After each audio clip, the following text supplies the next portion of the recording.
ഇന്ന് വരെ മദ്യപിച്ചിട്ടില്ലാത്തൊരാത്മാവ് നിങ്ങളുടെ കൂട്ടത്തിൽ കൂടിയപ്പോൾ, നിങ്ങളുടെ ബിസിനസ്സിൽ ചേർന്നു, നിങ്ങളുടെ കൂടെ പങ്കാളിയായി, നിങ്ങളുടെ ഓഫീസിൽ ജോലിക്ക് വന്നു, നിങ്ങളുടെ പാർട്ട്ണറായി, അങ്ങനെ നിങ്ങൾ വഴി മദ്യപാനത്തിലേക്ക് വീണു പോയിട്ടുണ്ടെങ്കിൽ ആ ആത്മാവിന്റെ നാശത്തിന് കാരണം പ്രിയപ്പെട്ട സഹോദര നീയാണ്.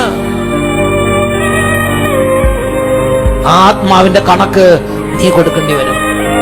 ഇന്ന് വരെ ലൈംഗിക പാപത്തിൽ വീഴാത്തൊരാത്മാവ് നീ വഴി ലൈംഗിക പാപത്തിലേക്ക് വീണു പോയിട്ടുണ്ടെങ്കിൽ, നിന്റെ തിയേറ്ററിൽ സിനിമ ഓടിയപ്പോൾ ആ സിനിമ കണ്ട്, അല്ലെങ്കിൽ നിന്റെ കടയിൽ നിന്ന് ബ്ലൂ ഫിലിമിന്റെ കാസറ്റ് വാങ്ങി വീട്ടിൽ പോയി അതെല്ലാം കണ്ട് ഇന്ന് വരെ അശുദ്ധിയിലേക്ക് വീഴാത്തൊരാത്മാവ് നിന്റെ ആ കാസറ്റ് കട വഴി, നിന്റെ ആ തിയേറ്റർ വഴി, നിന്റെ ആ ബാർ വഴി, നിന്റെ ആ ഫംഗ്ഷൻ വഴി ഒരാത്മാവ് ദൈവത്തിന്റെ വിശുദ്ധിയിൽ നിന്ന് വീണു പോവുകയും അശുദ്ധിയിൽ പൂണ്ടുപോവുകയും ചെയ്തിട്ടുണ്ടെങ്കിൽ ആ ആത്മാവിന്റെ കണക്ക് നീ കൊടുക്കേണ്ടി വരും.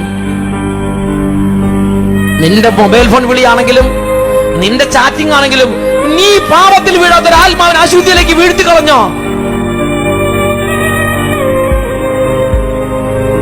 വിശുദ്ധ മത്തായിയുടെ സുവിശേഷം 18:6, എന്നിൽ വിശ്വസിക്കുന്ന ഈ ചെറിയവരിൽ ഒരുവന് ദുഷ്പ്രേരണ നൽകുന്നവൻ ആരു തന്നെയാണെങ്കിലും അവന് കൂടുതൽ നല്ലത് കഴുത്തിൽ ഒരു വലിയ തിരികല്ല് കെട്ടി കടലിന്റെ ആഴത്തിൽ താഴ്ത്തപ്പെടുകയായിരിക്കും. പ്രിയപ്പെട്ട സഹോദരങ്ങളെ, യേശു ഈ കാര്യത്തിൽ മയം പറയുന്നില്ല.